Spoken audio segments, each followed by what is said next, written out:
اللہ تعالیٰ سورت سعد آیت 21 اور 22 میں فرماتے ہیں، اور کیا تجھے جھگڑا کرنے والوں کی بھی خبر ملی جبکہ وہ دیوار پھاند کر محراب میں آ گئے؟ جب یہ داؤد کے پاس پہنچے تو وہ ان سے ڈر گئے۔ وہ کہنے لگے، خوف نہ کیجیے، ہم مقدمہ کے 2 فریق ہیں، ہم میں سے ایک نے دوسرے پر زیادتی کی ہے، لہٰذا آپ ہمارے درمیان حق کے ساتھ فیصلہ کر دیجئے اور ناانصافی نہ کیجیے اور ہمیں سیدھی راہ بتا دیجیے۔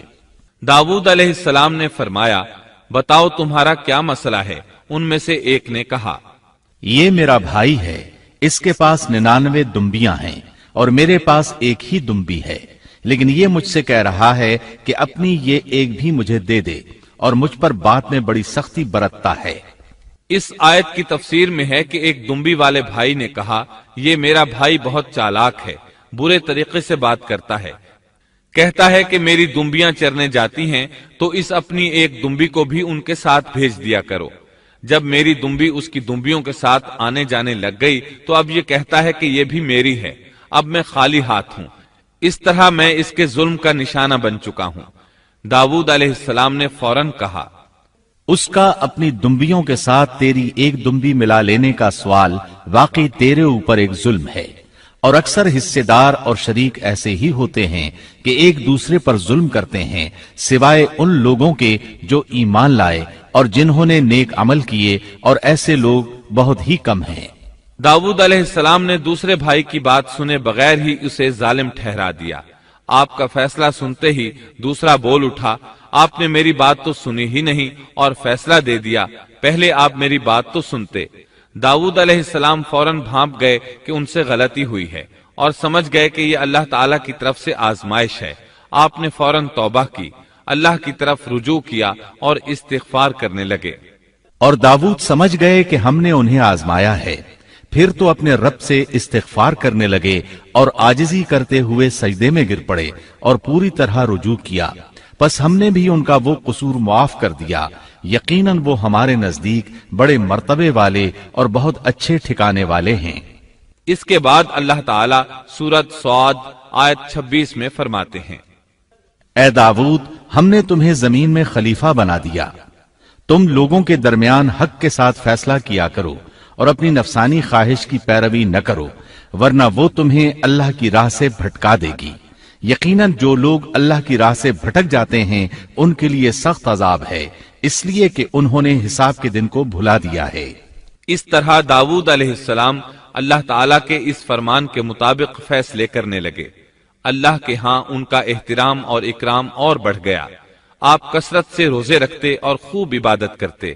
آپ اس وقت تمام انسانوں سے بڑھ کر اللہ کی عبادت کرنے والے تھے۔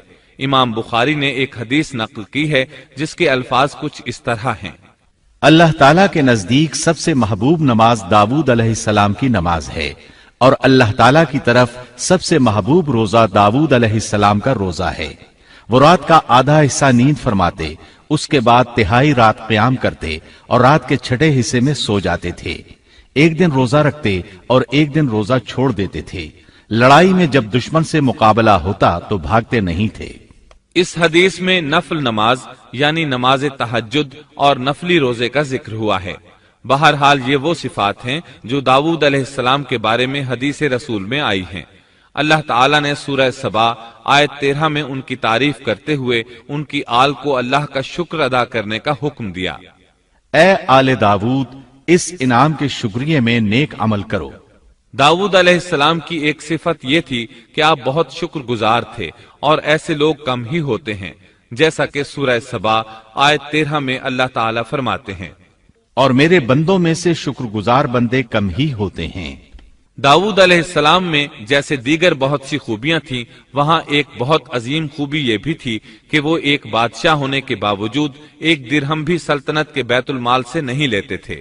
اپنا اور اپنے اہل و عیال کا بوجھ خود اٹھاتے تھے، اور اپنی محنت اور ہاتھ کی کمائی سے حلال روزی حاصل کر کے اپنے اہل و عیال کو کھلاتے تھے۔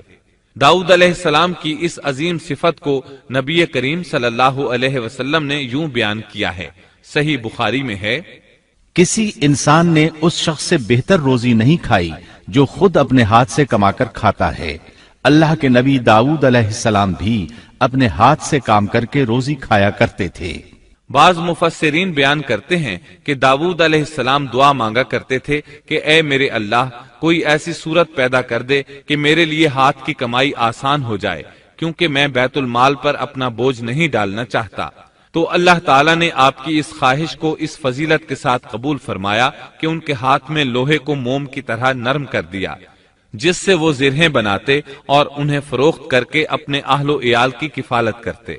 داود علیہ السلام نے کتنی عمر مبارک پائی، اس میں اختلاف ہے، چنانچہ اس کے متعلق مورخین کے اقوال کے علاوہ کوئی مستند بات نہیں ملتی۔ عبداللہ بن عباس رضی اللہ عنہما فرماتے ہیں کہ داود علیہ السلام کی وفات ہفتے کے دن اچانک ہوئی۔ وہ ہفتے کے دن مقررہ عبادت میں مشغول تھے اور پرندے قطارے باندھے ان پر سایہ فگن تھے کہ اچانک اس حالت میں ان کا انتقال ہو گیا۔ اس کے بعد آپ کے فرزند ارجمند نے امور سلطنت کو سنبھال لیا۔ یہ سلیمان علیہ السلام تھے۔